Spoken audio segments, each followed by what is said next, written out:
Guys, এই সেই আমাদের কাঙ্ক্ষিত বুড়িগঙ্গা নদী। এই নদীর তীরে হাজারো কপতি মেয়েরা প্রেম করতেছে। ওই দেখেন একটা বুড়ো চাচা ওখানে বসেছিল, সে এখানে এসে স্মোকিং করতেছে, ঠিক আছে।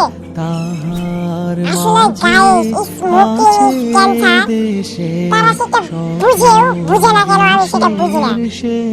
এই দেখেন বোল্ডার, এই বোল্ডার গুলো দিয়ে নদীটা পার দেওয়া হবে, ঠিক আছে। এই দেখেন সেই কচুরি পানা, এই কচুরি পানার নিচে অনেক কিছুই থাকে, অনেক কিছুই, মানে অনেক কিছুই।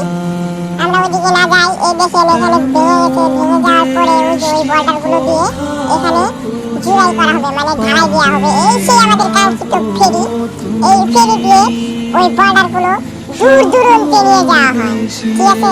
এই ফেরিটা যেদিনকে বানিয়েছে তারপরের দিন থেকে এখানে বন্ধ হয়ে আছে, কারণ এই নদী দিয়ে ফেরি চলে না, কারণ অনেক বালি চর পড়ে থাকে, সেইখান দিয়ে ফেরি যেতে পারে না। আর মূল কথায় আসি, এই দেখেন আমাদের এই সেই আমাদের ধান ক্ষেত, আমাদের না, মানে আমাদের প্রকৃতি একটি সৌন্দর্য। আপনারা দেখেন, দেখলে প্রাণ জুড়িয়ে যায়। দেখছেন কতই না সুন্দর এই গাছগুলো, দেখেন ওয়াও, একদম প্রাণ জুড়িয়ে যায় মনে হয় দেখলে।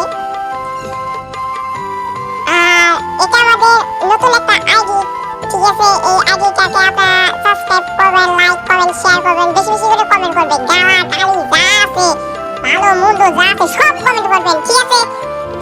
তা বাই বাই, টেক কেয়ার, খুদা হাফেজ, আসসালামু আলাইকুম।